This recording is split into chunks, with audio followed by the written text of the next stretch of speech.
ইরানে যুক্তরাষ্ট্র ও ইসরায়েলের হামলার আঁচ লেগেছে বিশ্বের তেলের বাজারে। সংঘাত শুরুর আগে আয়ারল্যান্ডে প্রতি লিটার ডিজেল ও পেট্রোল বিক্রি হচ্ছিল €1.68 থেকে 73 সেন্টের মধ্যে। তবে যুদ্ধ শুরুর পর থেকে প্রতিদিনই বাড়ছে দাম। বর্তমানে প্রতি লিটার ডিজেলের দাম €2 ছাড়িয়েছে, আর পেট্রোলও ছুঁই ছুঁই করছে €2 ঘর। তবে সাধারণ মানুষের কপালে চিন্তার ভাঁজ ফেলেছে ঘর গরম করার কেরোসিন তেলের দাম। আগে যে 500 লিটার কেরোসিন €494 পাওয়া যেত, এখন তা কিনতে গুনতে হচ্ছে €880। গড়ে দাম বেড়েছে প্রায় 75 থেকে 80%।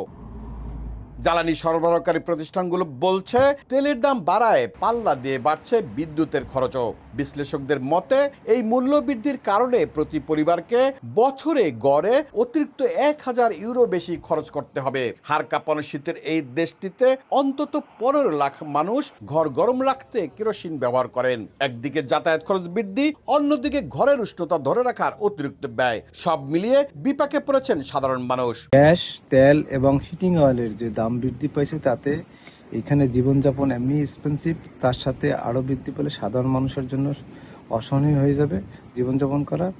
তাই আমরা চাই অচিরেই এই যুদ্ধটা বন্ধ হোক এবং সাধারণ মানুষ মুক্তি পাক।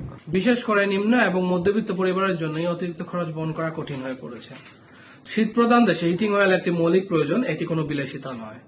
তাই আমরা আয়ারল্যান্ড সরকারের কাছে বিনীতভাবে অনুরোধ জানাই যেন তারা এই অস্বাভাবিক মূল্যবৃদ্ধির বিষয়টি গুরুত্বের সাথে পর্যবেক্ষণ করেন। এদিকে বাজার পরিস্থিতি নিয়ন্ত্রণে সতর্ক অবস্থানে রয়েছে ভোক্তা পর্যবেক্ষণ সংস্থা। কোন প্রতিষ্ঠান অতিরিক্ত মুনাফার লোভে আইন লঙ্ঘন করলে €1 কোটি পর্যন্ত জরিমানার কথা বলা হয়েছে। তবে চলমান যুদ্ধ দীর্ঘস্থায়ী হলে শুধু জ্বালানি নয়, খাদ্যদ্রব্যের দামও আকাশচুম্বী হওয়ার শঙ্কা দেখছেন বিশেষজ্ঞরা। তেলের এই অস্বাভাবিক মূল্যবৃদ্ধির ফলে নাবিশ্বাস এখন জনমনে। এই ধারা অব্যাহত থাকলে নিত্যপণ্যের বাজারেও লাগতে পারে আগুন। যুদ্ধ বন্ধ না হলে মূল্যবৃদ্ধির এই পাগলা আগুন নিভানো অনেকটাই কষ্ট হয়ে পড়বে। সৈয়দ জুয়েল, সময় সংবাদ, আয়ারল্যান্ড।